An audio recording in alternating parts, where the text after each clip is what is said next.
Había una vez en un pequeño pueblo llamado Dondemay, cerca del río Mosa, una niña llamada Juana de Arco. Nació el 6 de enero de 1412 y, desde muy temprana edad, se hizo notable por su devoción y carácter inspirador. Juana no era una niña común, a los 13 años empezó a tener visiones y a escuchar voces que ella creía venían de Dios.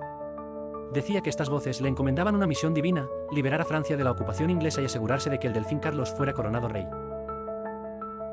Juana, llena de valor, convenció a un comandante local para que la llevara ante el delfín. Vestida con armadura y con el pelo corto como un soldado, se presentó ante el futuro rey Carlos VII en Chinon. Sorprendentemente, Juana logró reconocer al delfín disfrazado entre la multitud y le convenció de que era la elegida para liderar el ejército francés. Con solo 17 años, marchó hacia la batalla de Orleans. Bajo su comando, el asedio de Orleans fue levantado en solo 9 días, una hazaña que parecía imposible. Tras esta victoria, Juana acompañó a Carlos a Reims para su coronación, cumpliendo así una parte crucial de su misión. Sin embargo, su camino no fue fácil. Fue capturada en 1430 por los borgoñones, aliados de los ingleses, y entregada a sus enemigos. Juana fue acusada de herejía y brujería y sometida a un juicio largo y duro.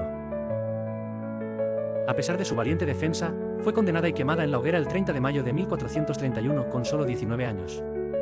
Pero esa no fue la última palabra sobre Juana. En 1456, un nuevo juicio, conocido como el Juicio de Rehabilitación, la exoneró de todos los cargos. Mucho después, en 1920, Juana de Arco fue canonizada por la Iglesia Católica, convirtiéndose en Santa Juana de Arco. Juana dejó un legado profundo. No solo cambió el curso de la Guerra de los 100 años, sino que también se convirtió en un símbolo de coraje, fe y patriotismo. Nos enseñó que la fe y la determinación pueden mover montañas y que incluso la persona más humilde puede hacer cosas grandiosas. Entre las curiosidades de su vida, muchos no saben que Juana de Arco nunca aprendió a leer ni escribir. Sin embargo, mostraba una inteligencia y astucia sorprendentes en el campo de batalla y durante su juicio. Otro aspecto fascinante es que las voces que escuchó y las visiones que tuvo nunca quedaron claras para los historiadores. Algunos creen que pueden haber sido manifestaciones de alguna condición neurológica, mientras que otros sostienen que fueron verdaderamente divinas.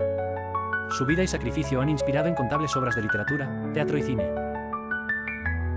mostrando que su llama sigue viva en los corazones y mentes de las personas hasta el día de hoy. Conservemos el recuerdo de Juana de Arco no solo como una mártir, sino también como un faro de esperanza y valentía en tiempos difíciles.